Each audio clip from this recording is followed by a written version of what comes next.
Selamat siang. Nama saya Safarudin Husada. Saya adalah dosen tetap pada program studi Ilmu Komunikasi S1 di LSPR Institute of Communication and Business sejak tahun 2021. Nah, pada kesempatan kali ini saya ingin menyampaikan ya bahwa apa yang saya ampu, mata kuliah yang saya ampu adalah marketing communication ya, bisa kata principle of marketing communication ataupun introduction to marketing communication. Nah, dalam penjelasan atau di dalam setiap sesi yang saya lakukan, biasanya saya mempunyai prinsip bermula dari akhir ya, atau beginning at the end.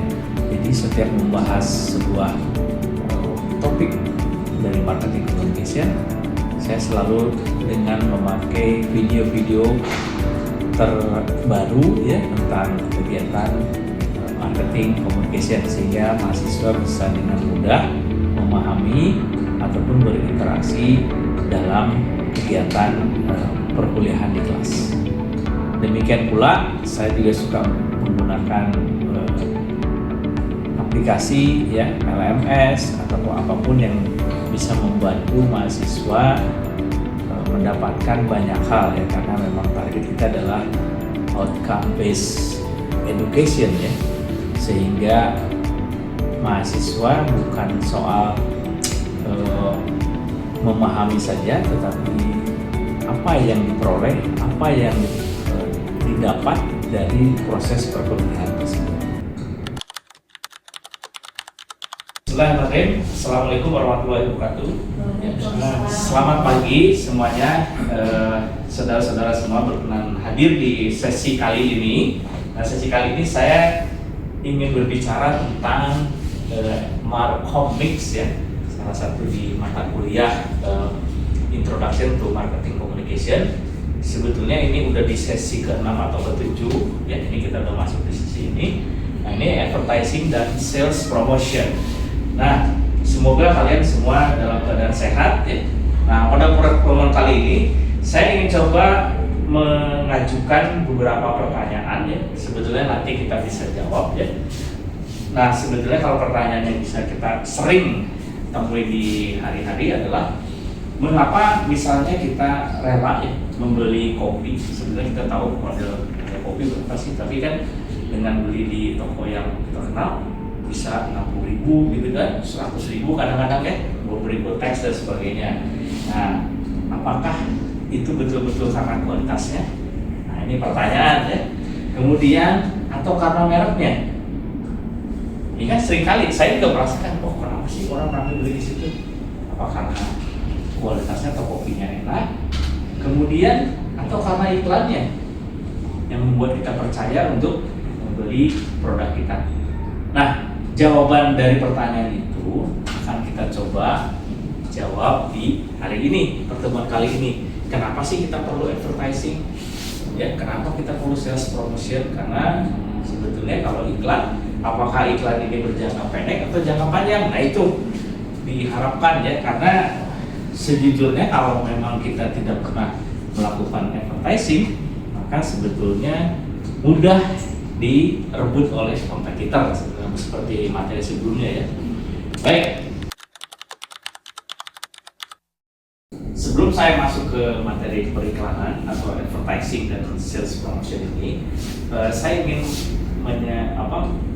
kalian semua sama-sama menyimak iklan ini ya, karena dari iklan ini meskipun sederhana, tetapi stopping powernya itu kok bisa, kita tuh bisa diem gitu, kenapa gitu ya. Nah, mari kita lihat, padahal kan cuma ngomong doang gitu ya. Tapi mari kita lihat bagaimana iklan tersebut.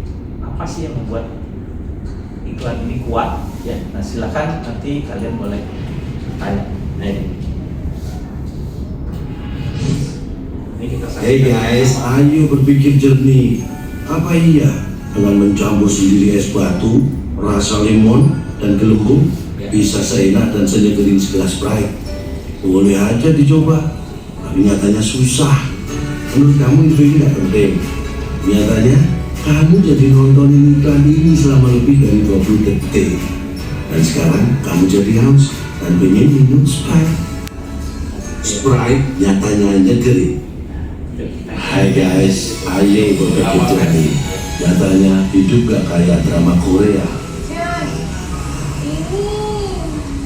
Kisah cintanya gak seunyu yang kamu tonton. Ngarep langsung baik hati sampai bikin kamu meleleh. Daripada bapak sendiri, mending mikir keribaran Sprite yang nyatanya bening dengan rasa limon yang nyegerin banget. Sprite nyatanya nyegerin. Hai guys. Ya, baik. Dari dua video ini masih banyak. Kira-kira apa yang membuat Anda tertarik? Boleh loh. Skripnya menarik. Skripnya menarik. Ya, terus juga mungkin setelah itu tahu audiensnya itu salah satu yang muda. Jadi yang dia bikin tuh iklannya yang memang lagi hype banget di anak-anak muda tersebut, kayak tadi drama Korea dan sebagainya. Gitu sih yang bikin orang penasaran jadi nonton gitu. Jadi walaupun iklannya sebenarnya cuma buat soda kayak gitu. Tapi relate gitu ya. Dan itu percaya berapa durasinya? Mungkin Bian dapat Bian apa? Durasinya kan hanya sebentar ya. Itu berapa detik kira-kira? Kalau kalian bisa hitung gitu. 20 atau ya memang 20 atau 30 detik saja. Tetapi mengapa dengan durasi yang sangat singkat itu kita harus pesannya nyampe? Itulah kan sebetulnya keahlian dari seorang pemikir marketing communication, khususnya di advertising, itu kan harus bisa membuat pesan itu singkat, padat, tapi jelas. Kan banyak orang yang berbicara panjang tapi nggak jelas, gitu kan? Ada yang bicara singkat, tambah nggak jelas juga, gitu kan? Nah, jadi idealnya kan berarti durasinya cukup. Nah, berdasarkan survei ternyata ya dipakai di berbagai platform ya, di berbagai aplikasi itu biasanya iklan itu sekarang kan maksimal 30 detik kan. Nah, itu bukan sebuah karangan atau temuan begitu saja, tapi sebetulnya itu adalah sebuah hasil survei yang konsentrasi orang tuh akan lebih kuat kalau di antara 30 detik itu. Bayangkan ya, pesan yang demikian banyak kita harus bisa menyajikannya hanya dalam 30 detik ya. Jadi pelajarannya banyak ya, betapa kata-kata itu sangat kuat. Ini sebetulnya nanti kalau akan kita bahas di bidang lain ya, saya sebetulnya pernah menyampaikan juga materi tentang hypnotic copywriting. Sebetulnya kan tadi kamu tertegun semua, sebetulnya kata-kata yang hipnotis ya dari kreator iklan ini. Dan ini ternyata sekarang faktanya sama ya, di zaman sebelum ada media sosial iklannya seperti ini, tapi sekarang pun ternyata sama aja ya. Karena hampir semua iklan itu pasti tidak pernah straight to the point, pasti harus 30 detik dan tidak pernah langsung jualan gitu ya. Kan ini juga nggak menjual ya. Cuma kamu jadi haus nih. Nah, itu kan. Itu yang twistnya. Ya. Kesempatan kali ini apa sih sebetulnya definisi advertising ini ya? Saya kebetulan sudah cukup lama ya di bidang ini, bahkan bekerja dengan advertising agency dan PR agency ya, karena dulu di perusahaan swasta ya. Nah, definisinya nih kalau berdasarkan Richard dan tahun 2002, dia bilang advertising itu adalah sesuatu yang berbayar sebenarnya, paid ya, paid advertising, non personal communication. Jadi sebetulnya massal ya, komunikasi massa. Kemudian dari pihak yang memang teridentifikasi jelas, misalnya dari LSPR, dari Starbucks, dari McDonald's, dari apapun itu mereknya ya. Nah, itu tujuannya adalah menyampaikan pesan, kemudian menggunakan media ya, media massa tentunya. Nah, biasanya ada 3 nih, ada persuade atau mempengaruhi audience. Jadi persuade kan membujuk ya, membujuk. Selain memberikan informasi juga memberikan pengaruh, mempengaruhi pelanggan. Dan pada faktanya kalau Anda lihat misalnya, contoh misalnya Nadine mau beli jeans macam denim misalnya, kan langsung ingatnya tuh ya udah Levi's, padahal itu kan terkenal tuh karena iklan kan. Padahal tahunya Padahal Levi's itu merek loh, ya kan? Nah itu karena kekuatan iklan. Kalau mau beli pasta gigi ya, zaman angkatan saya, dan ternyata sampai sekarang masih populer. Kalau mau beli pasta gigi itu beli odol dong. Padahal odol itu kan merek gitu kan. Nah itu dia. Jadi kenapa? Ya ini kan kekuatan ini. Nah yang sebelahnya adalah selain definisi yang tradisional, ini definisi yang kontemporer pun sama ya. Advertising adalah sesuatu tayangan yang berbayar, kemudian digunakan melalui media komunikasi yang jelas, sumbernya pasti ya, sumbernya harus jelas, komunikatornya harus jelas, atau konten kreatornya kalau sekarang jelas. Kemudian ya itu tadi digunakan untuk membujuk kepada para pembaca atau pendengarnya atau pemirsanya atau followers kalau sekarang ya. Nah bedanya advertising yang lama dengan yang sekarang, bedanya tuh ada CTA, ya, ada namanya call to action. Ya biasanya begitu nih, kita cerita apa tapi belakangan ada call to action. Call to action itu ya tindakan untuk bertindak, berani mencoba, misalnya kayak gitu. Ya kan selalu ada pertanyaan-pertanyaan begitu. Atau hubungi segera. Nah itu kan sudah call to action semua. Jadi pertama pasti reason to believe ya, percaya bahwa ini pantas lah untuk saya beli atau saya ikuti. Kemudian ya sudah action langsung. Nah berikutnya tadi setelah kita berbicara tentang apa bedanya advertising di masa sebelum adanya digital atau sosial media dan sekarang sudah ada sosial media, tetapi pada hakikatnya advertising objektif itu sama ya.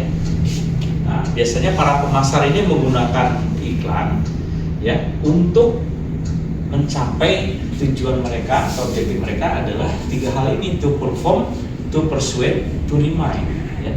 Jadi untuk pertama informasi dulu, kemudian yang kedua untuk membujuk, dan yang ketiganya untuk mengingatkan ya. Jadi sebetulnya hakikatnya nih, saya pernah menulis iklan sebetulnya namanya advertorial ya. Jadi advertorial tapi di dalamnya ada editorial. Itu yang lucu, tulisan saya itu justru disurvei kepada para pembaca majalah tersebut, disampaikan justru skornya banyak yang nonton ya atau yang baca tulisan itu, padahal kan itu iklan ya. Tapi itulah kekuatan advertorial ya. Jadi kadang-kadang pada hakikatnya kan mau iklan kayak, mau berita kayak, mau opini, semuanya kan berita, informasi kan. Nah jadi sebetulnya jangan ragu untuk membuat pesan iklan. Kalau membungkusnya bisa bagus, maka pesan kita akan tersampaikan ya. Jadi di sini ada beberapa objektif dari periklanan ini atau iklan ini. Lebih strategik lagi adalah yaitu tadi building brand image ya, karena dengan iklan yang baik maka produk kita pun dikenal ya. Kayak Levi's itu investmentnya besar. Dulu saya zaman di McDonald's itu bahkan setiap hari itu pekerjaan kita adalah brand building. Jadi apapun perilaku kita menunjukkan brand kita di situ. Jadi akhirnya ya investasi kan itu biaya terus kan.